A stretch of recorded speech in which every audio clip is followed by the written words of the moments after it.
Hello, so today is a Monday and gabi na. Sabi ko mag-video ako kanina sana. Like, I'm planning to start the week nga on a Monday.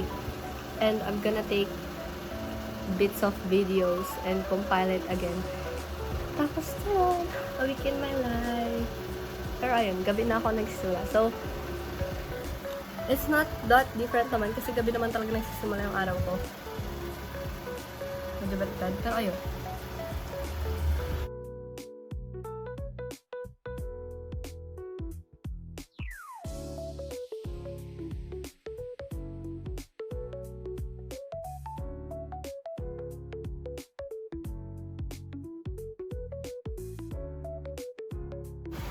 So, natapos ko nang ayusin yung mga updated to-do list ko and set new daily to-do lists naman kasi damn. Within 3 days, 10 tasks yung dapat namin isubmit. Wow! Look at that! Damn!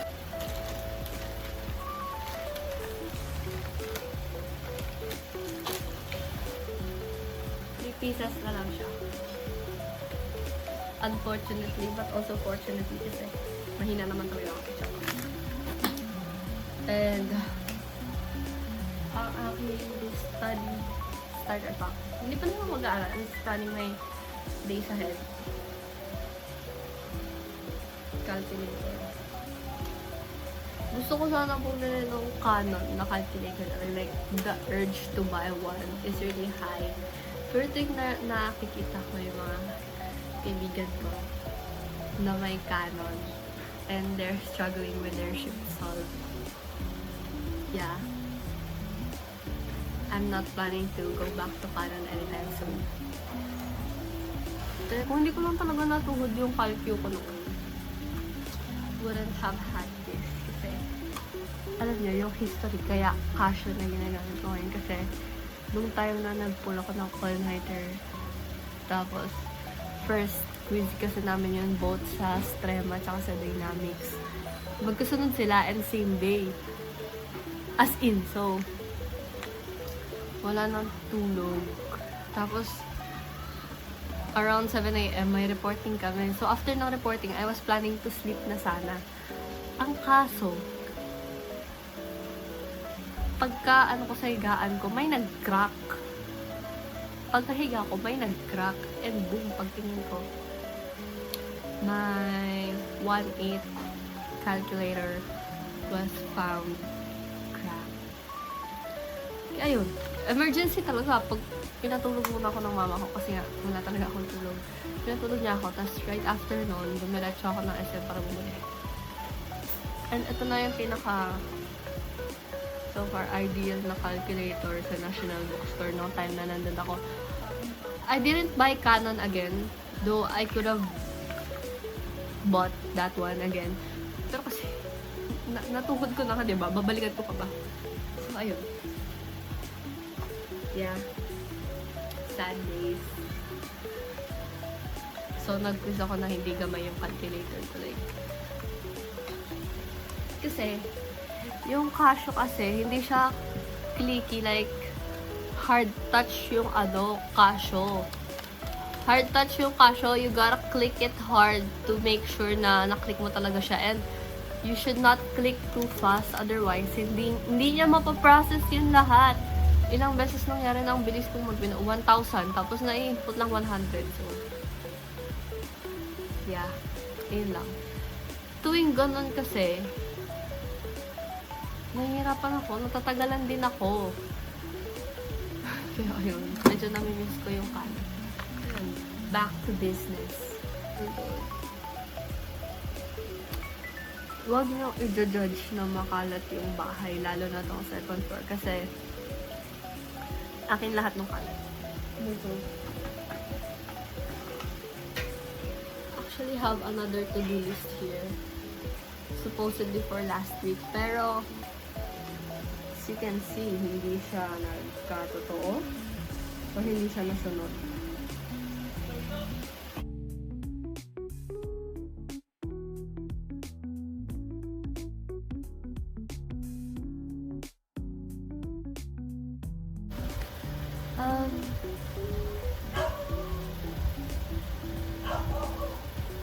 Life update.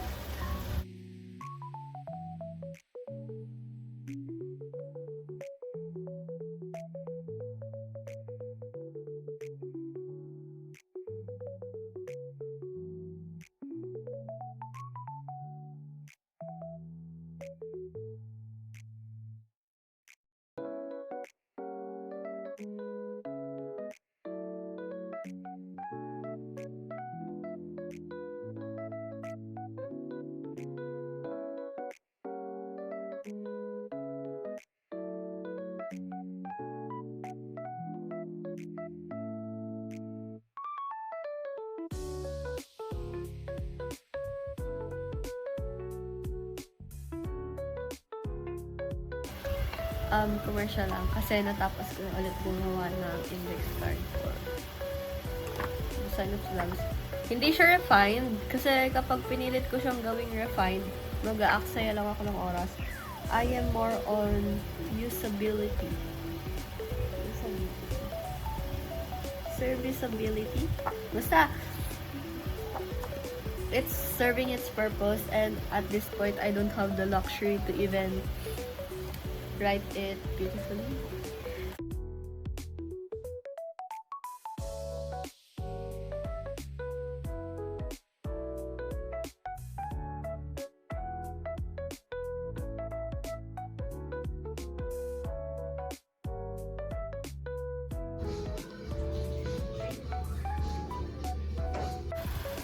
Huwag nyo rin pala i-judge na makakapit naman kasi bagong ligo ako. Nag-ayos ako kasi hindi ako makapag-aral naman hindi ako nag-aayos. I don't know why and I don't know when this started pero simula siya ng second term. Kapag hindi ako ayos, like, you know, mukhang matino, like super pale as a girl. Hindi ako ginaganahan mag-aral. Ngayon, kaya nga, ready na akong gumawa ulit ng mga gawain kahit na hapon pa lang. It's because hindi ako maputla. Okay lang. Bye for real. Bye.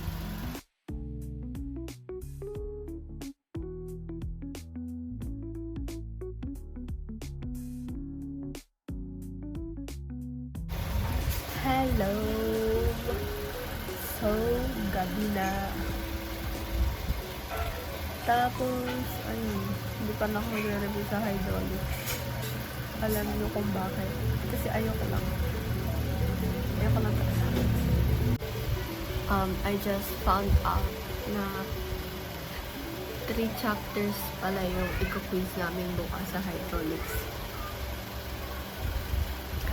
Sama din yung Bernoulli. Ako na ating kahit isa. Time check, 9:47. Ngayon pa lang ako magre-review sa hydraulics and ngayon pa lang ako magsasagot ng coursework. After ko mag-compile ng formula, magsasagot ako ng coursework.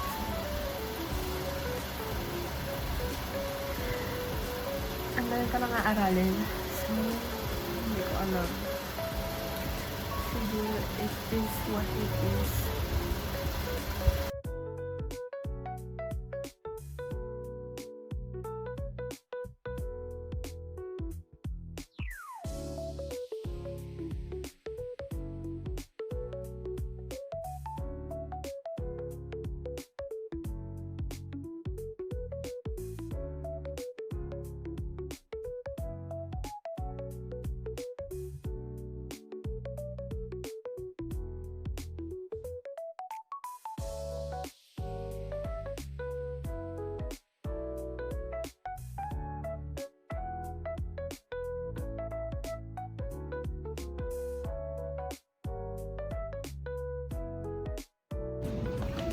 Hello! Tapos na yung reporting namin. So, ang gagawin, bababa kami para bumili ng pagkain bago mag-highway. Cory.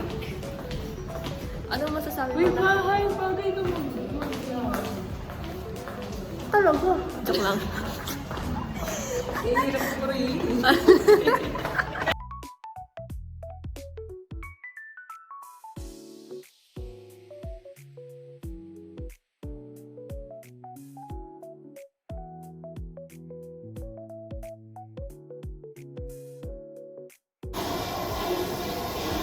Hi,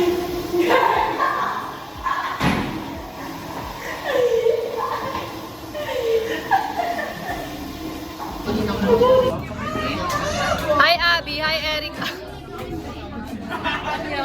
Hello, kasama to sa vlog. Wala na. Hindi ko napapakita si Erica kasi nag-bad finger siya. Okay. Sus, porkat may camera na kala. Hi, guys. Ano masasabi nyo? May tigil-tigil naman yung wala ko respeto sa kapapalo tao. Buti pa si Hana. Okay. Interview. Ay, okay. What can you Kasi yan sa mga ano, di ba yung mga content ko sa TikTok? I go. What can you say about the Philippines? Hira? Kuha ka?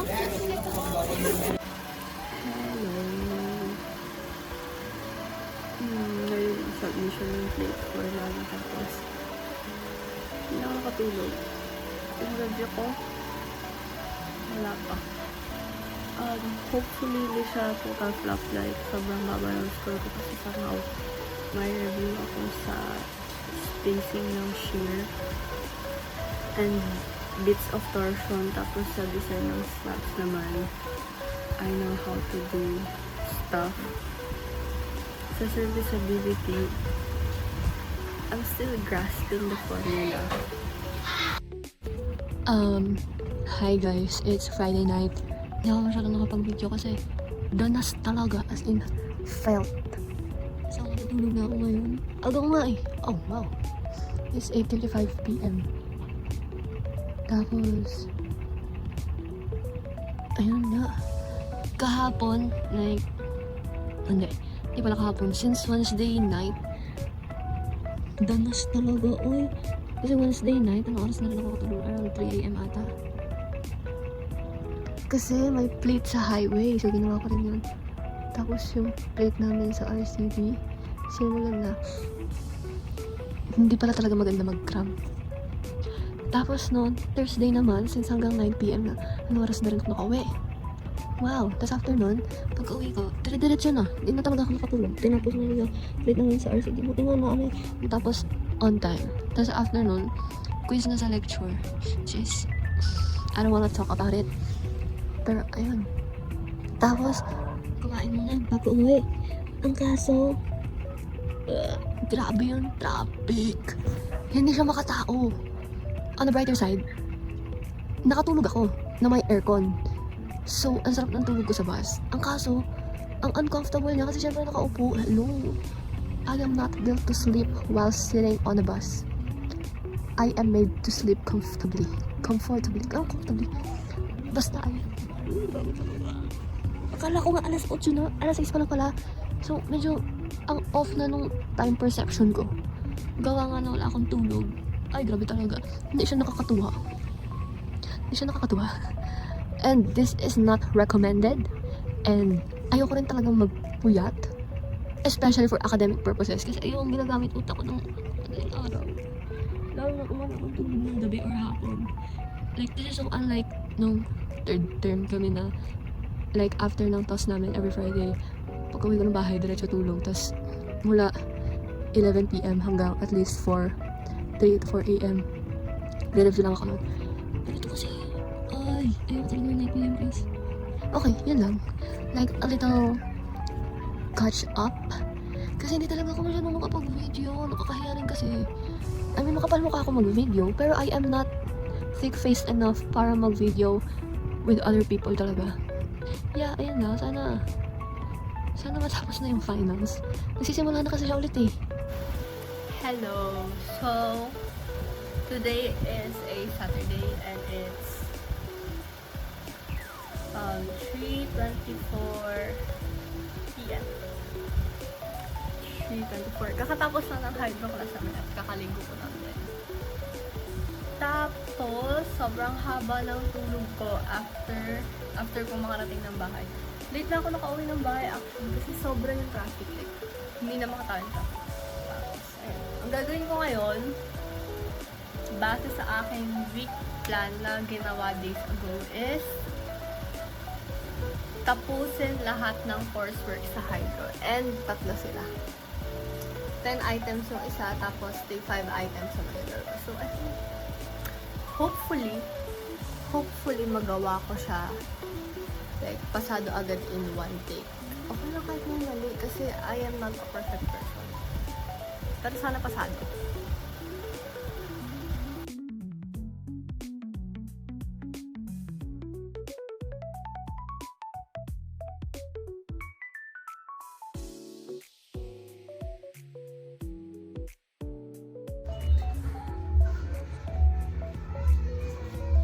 Bosog! So, I tried to retake yung ano yan? I tried to retake the courseworks sa hydraulics. Yung hindi ko na perfect. And unfortunately, I scored lower. So, ayun. Buti na lang ang i-record nila is yung highest score. Pero ayun. I scored lower. First score ko was 6. And that was when I am rushing. Like, nung Tuesday ko yung sinagutan, like, I was desperate to finish at least one coursework. Score ko pasado. So, ngayon na I am chilling, score ko was 2. Like,